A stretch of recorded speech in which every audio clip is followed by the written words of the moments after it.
see things that are too far away that our vision can't observe. There are microscopes to see things that are too small that we cannot see with the natural eye. And in the military submarines especially use periscopes to see above and around corners that cannot be seen with the natural eye. Back in the 50s, they came up with something called a stereoscope that enabled man to see the big picture. But there is no device that can enhance or aid our spiritual sight. We are born spiritually blind. And until our spiritual eyes are open, we cannot see spiritual things. In John chapter 8, verse 12, and chapter 9, verse 5, and even the 5th verse of this 9th chapter, Jesus declares, I am the light of the world.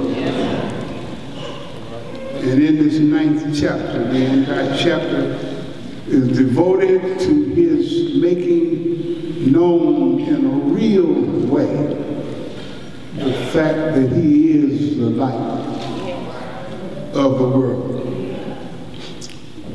Many of you are familiar with this story. There was this man who had been born blind, and Jesus passed by and healed him, and there was a lot of controversy. And in the process of dealing with him and his newly gained sight, he had encounters with the religious leaders of his day. In verse 25, he makes a powerful statement. We read that verse. What was his statement? I don't know whether or not he is a sinner. When the leaders of the religious circles saw that he had been miraculously healed, they simply said, well, just tell us that this man is a sinner. And he said to them, I don't know. You have to decide that for yourself. What I do know is that whereas I was blind, now I see. As Christians, all of us need to be able to make that statement in connection with spiritual sight. Our lives are limited, in many cases miserable, because we're not able to see spiritually beyond what our eyes focus on. And in this story, the man says, I was blind. He was talking physically.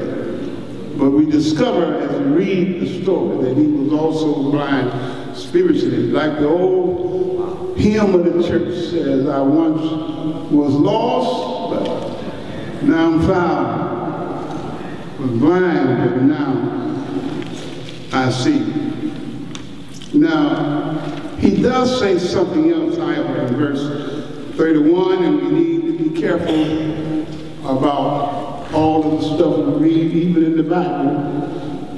He says, we know that God does not hear sinners pray. Have you ever heard that before? Well, that's not true. What we need to understand that every statement that we read in the Bible is not a true statement. That's right, man. right. The Bible records it because it's only true that it was said. Yeah, man. Yeah. In the Garden of Eden, Satan deceived Adam. Satan deceived Eve with a big lie. Did God tell you that when you ate of that tree, you would die? God didn't tell her that. Truth of the matter is, God didn't tell her nothing. He told Adam. Yeah. Yeah. That was not a true statement. We need to know that God does hear sinners. Yes, he does. That's right. Another recorded incident, there were two blind men who cried out to Jesus, Son of David, have mercy on us. And he did. When I was a young man in that age bracket that girl was talking about, whatever, as my grandkids would say, in the olden days. The older people used to have us sit in a certain place that they called, thank you, mourner's bench. And they would tell us that all you have to say is just, have mercy. All right.